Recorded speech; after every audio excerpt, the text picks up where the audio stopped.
Hello students, एक बार फिर से स्वागत है आपका मेरे यूट्यूब चैनल में। और आज हम NCERT 8th क्लास हिमाचल की लोक संस्कृति और योग का 4th पार्ट पढ़ने जा रहे हैं, जिसका नाम है हिमाचल की देव संस्कृति। ये बहुत ही अच्छा लेसन है। एक ही लेसन में आप हिमाचल के बारे में संपूर्ण जानकारी प्राप्त कर लेंगे कि यहाँ के लोगों का रहन सहन और यहाँ के लोगों का जीवन किस तरह से चलता है, और हमारे हिमाचलियों के दैनिक जीवन में हमारे देवताओं का कितना योगदान होता है। तो शुरू करते हैं। हिमाचल की देव संस्कृति। संस्कृति शब्द का अर्थ। तो सबसे पहले मैं बताना चाहूँगी, जो हाईलाइट किया है हम वही देखेंगे, क्योंकि इसमें वैसे सारा ही इंपॉर्टेंट होता है, लेकिन हाईलाइट किया हुआ मोस्ट इंपॉर्टेंट होता है। तो सबसे पहले हम पढ़ेंगे कि संस्कृति शब्द का अर्थ क्या है।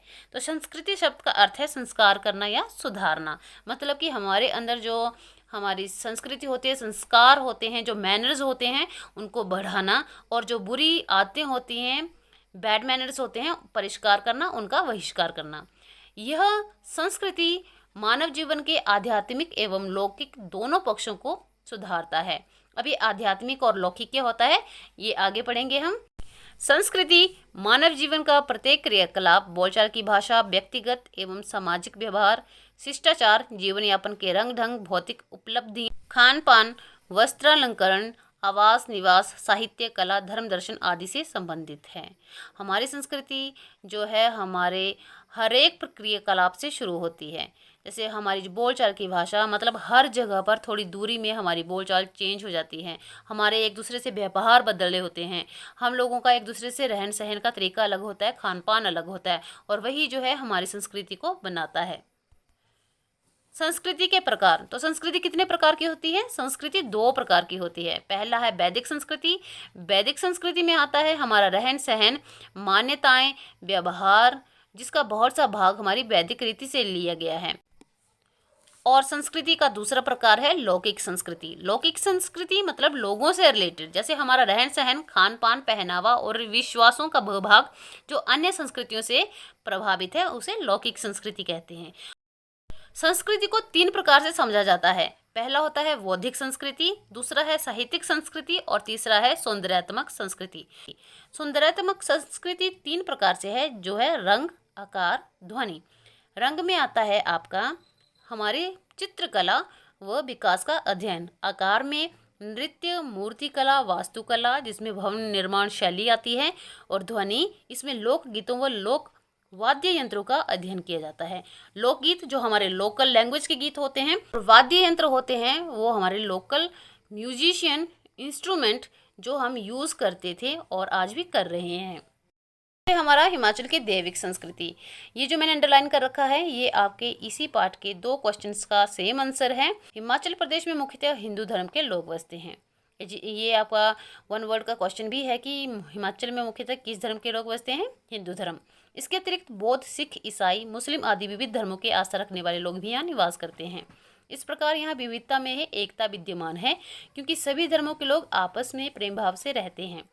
हिमाचल वासियों का दैनिक जीवन धर्म की दूरी के इर्द गिर्द घूमता है। यहाँ के सभी जिलों में लोग शिव शक्ति, विष्णु, नागों इत्यादि के अतिरिक्त स्थानीय देवी देवताओं की भी पूजा करते हैं। देवी देवताओं में पूर्ण विश्वास हिमाचल की संस्कृति के प्राण हैं।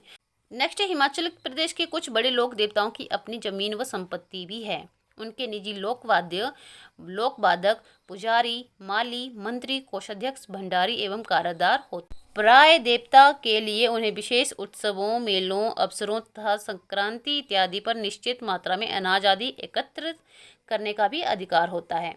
छोटे मंदिरों में यह काम अकेला पुजारी ही करता है। विशेष उत्सवों पर देव पूजा के साथ पशु बलि देने की भी परंपरा है। वैदिक एवं पौराणिक देवता लोक देवता बन गए। देवमंडल का इतना अच्छा समन्वय संसार की किसी अन्य लोक संस्कृति में उपलब्ध नहीं हो सकता है। इसीलिए हमारे हिमाचल को देवभूमि भी कहा जाता है, क्योंकि आप यहाँ थोड़ी थोड़ी दूरी पर मंदिरों को देखेंगे। और यहाँ से आता है हमारा important part of this lesson कि हिमाचल के देवी देवताओं को कितनी श्रेणियों में रखा जाता है, उसका वर्णन करें। तो यहाँ है हिमाचल के देवी देवताओं को 8 श्रेणियों में रखा जाता है। पहला है शिव स्वरूप मंदिर। शिव स्वरूप मतलब भगवान शिव के मंदिर। दूसरा है शक्ति स्वरूप। शक्ति स्वरूप में देवी स्वरूप आते हैं, जिसमें नैना देवी, हटेश्वरी, भीमाकाली, टाना, जखोली देवी, शूलिनी देवी, चिंतपूर्णी, ब्रजेश्वरी, तारा, बाला सुंदरी, अंबिका, उषा, ज्वालामुखी, हिडिम्बा, रेणुका, बनिया देवी, जालपा देवी, बडोला देवी आती हैं। आपको पेपर में इतना सारा नाम लिखने की जरूरत नहीं है, आप 5-6 नाम लिखिएगा, वही बहुत ज़्यादा हो जाए। विष्णु स्वरूप, इसमें कुल्लू के 18 नारायण, रघुनाथ, चंबा के लक्ष्मी नारायण, होरंग नारायण, मंडी में माधव राय, नरसिंह, मुरलीधर, फालानी नारायण, त्रिजुगी नारायण और बिट्ठू नारायण आते हैं। फिर आपका नाग स्वरूप। नाग स्वरूप मतलब जो आपके नाग देव होते हैं उनके, जिसमें गुग्गा, कमरू नाग, महू नाग, केलांग नाग, कुल्लू के 18 नाग, भागसु नाग, पंचनाग, दारंग नाग, नागनी माता और शाटी नाग आते हैं। फिर है वीर रूप। वैदिक रीति में 52 वीरों का उल्लेख है, ये आपका क्वेश्चन भी है 1 मार्क्स का। 6th में आता है आपका असुर रूप। असुर रूप वो होते हैं जो राक्षस होकर भी देवताओं के समान पूजे जाते हैं। इसमें आता है आपका वाणासुर, महिषासुर, हिडिम्बा, सोनशीरस, रक्षण, कंसराज, घटोत्कच, कुरगंड, रोठल, इनकी भी पालकियां नहीं होती हैं। बाकी जो हमने पहले देवता पढ़े ये पालकियों में आते हैं। सिर्फ वीर रूप के बाद असुर रूप, औतर रूप, इनकी पालकियां नहीं होती हैं। बाकी ये जीके का क्वेश्चन भी है कि हिमाचल के देवी देवताओं का वाहन क्या है, तो वो होता है पालकी। फिर आता है 7th औतर रूप। इन देवताओं की स्थापना और पूजा प्राय बावड़ियों के किनारे, पीपल के नीचे, घर के अंधेरे कोने में या किसी सुरक्षित स्थान पर या किसी खेत में बड़ा पत्थर खड़ा करके की जाती है। इनकी पूजा गांव के कुछ परिवारों तक ही सीमित है। इनकी भी कोई निजी पालकियां या पूजा का सामान्य लोकवाद्य नहीं होते हैं। उदाहरण के लिए धान और भटकती हुई आत्माएं। ऋषि व राजा रूप, इसमें आते हैं देवता घेपंग, जमलू, मार्कंडे, व्यास, परशुराम, दुर्वासा, भृगु, वशिष्ठ, अजयपाल व पराशर मंदिर। और है आपका कि हिमाचल में कितने मंदिर हैं, तो हिमाचल में 5000 से अधिक मंदिर हैं, जिनमें सबसे अधिक शक्ति स्वरूप होते हैं, उसके बाद आते हैं शिव स्वरूप, उसके बाद विष्णु तथा उसके बाद अन्य मंदिर जैसे नाग, असुर, स्थानीय देवताओं के मंदिर आते हैं। प्रश्न है आपका कि व्यावहारिक संस्कृति क्या होती है, तो ये है कि व्यावहारिक रूप यहाँ के त्योहारों, मेलों, पर्वों, विश्वासों, प्रथाओं तथा मान्यताओं के रूप में दिखाई देता है। अर्थात जो हमारा एक दूसरे के साथ व्यवहार, त्योहार, मेलों या पर्वों या विश्वासों में या हम एक दूसरे से जब गैदरिंग करते हैं उसको व्यावहारिक संस्कृति कहा जाता है। तो स्टूडेंट ये था लेसन, जो बहुत ही अच्छा लेसन था। इसमें आपने हिमाचल की देव संस्कृति के बारे में पढ़ा कि हम लोगों का जो जीवन है वो कैसे देवताओं के इर्द गिर्द घूमता है।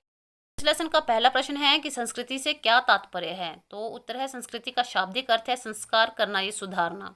यह मानव जीवन के लौकिक एवं आध्यात्मिक दोनों पक्षों को सुधारती है। दूसरा प्रश्न है देव संस्कृति से आप क्या समझते हैं, क्या हिमाचल में देव संस्कृति जीवंत है, तो देव संस्कृति से अभिप्राय अपने देवी देवताओं में पूर्ण विश्वास रखना है। हाँ, हिमाचल में देव संस्कृति पूरी तरह से जीवित है। यहाँ के निवासियों का दैनिक जीवन पूरी तरह धर्म के आसपास ही घूमता है। थर्ड प्रश्न है कि संस्कृति कितने प्रकार की होती है, चर्चा करें। तो संस्कृति 2 प्रकार की होती है, पहली है वैदिक संस्कृति और दूसरी है लौकिक संस्कृति। हिमाचल प्रदेश में बौद्धिक संस्कृति, साहित्यिक संस्कृति और सौंदर्यात्मक संस्कृति विद्यमान है। स्टूडेंट ये वही क्वेश्चन है जो मैंने अंडरलाइन करवाए थे और बहुत आराम से इन क्वेश्चनों को याद कर सकते हो। अगला प्रश्न है कि हिमाचल पर देव संस्कृति का गहरा प्रभाव है, विषय पर अपने विचार लिखें।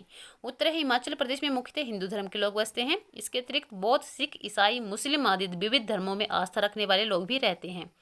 सभी धर्मों के लोग आपस में प्रेम भाव से रहते हैं। हिमाचल प्रदेश के वासियों का दैनिक जीवन धर्म के आसपास घूमता है। यहाँ के सभी जिलों के लोग शिव, शक्ति, नागों इत्यादि के अतिरिक्त स्थानीय देवी देवताओं की भी पूजा करते हैं।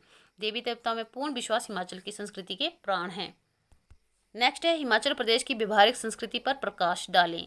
यहाँ के मेलों, त्योहारों, प्रथाओं, खान पान, वेशभूषा आदि पर आधारित है, उसे व्यवहारिक संस्कृति कहते हैं। नेक्स्ट है हिमाचल प्रदेश में मौजूद लोक देवताओं को कितनी श्रेणियों में बांटा जा सकता है, सार गर्भित करें। तो ये प्रश्न मैंने आपको हाईलाइट करवाया था और अभी हमने उसे एक्सप्लेनेशन के साथ भी कहा है। मैं आपको दिखा देती हूँ, आपने लिख लेना है।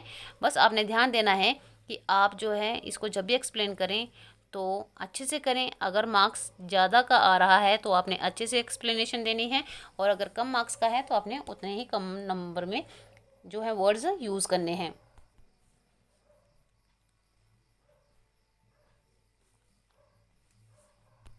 और ये रहा इस पाठ का आखिरी प्रश्न कि हिमाचल की देव संस्कृति अनूठी व अलौकिक है, विषय पर विस्तृत चर्चा करते हुए अपने विचार लिखें। तो ये जो अभी हमने क्वेश्चन पीछे किया वही है, बस इसको थोड़ा सा चेंज किया है कि हिमाचल प्रदेश में मुख्यतः हिंदू धर्म के लोग बसते हैं। इसके अतिरिक्त सिख, बौद्ध, ईसाई, मुस्लिम आदि विभिन्न धर्मों में आस्था रखने वाले लोग भी रहते हैं। इस प्रकार यहाँ पर विविधता में एकता विद्यमान है, क्योंकि सभी आपस में प्रेम भाव से रहते हैं। हिमाचल वासियों का दैनिक जीवन धर्म के आसपास ही घूमता है। यहाँ के सभी जिलों में शिव शक्ति, विष्णु, नागों इत्यादि अतिरिक्त स्थानीय देवी देवताओं की पूजा भी करते हैं। देवी देवताओं पर पूर्ण विश्वास हिमाचल की संस्कृति के प्राण हैं। हिमाचल प्रदेश का लोक जीवन इन्हीं देवी परंपराओं में ढला और पला है। वे सूखे में विजय की कामना के लिए इन्हीं देवताओं की पूजा अर्चना करते हैं। हमारे यहाँ मनाए जाने वाले हर त्योहार, प्रथाएं और मेले देव परंपराओं से जुड़े हैं। तो इसके साथ ही हमारे क्वेश्चन आंसर होते हैं कंप्लीट। आई होप स्टूडेंट आपको लेसन अच्छे से समझ आ गया होगा।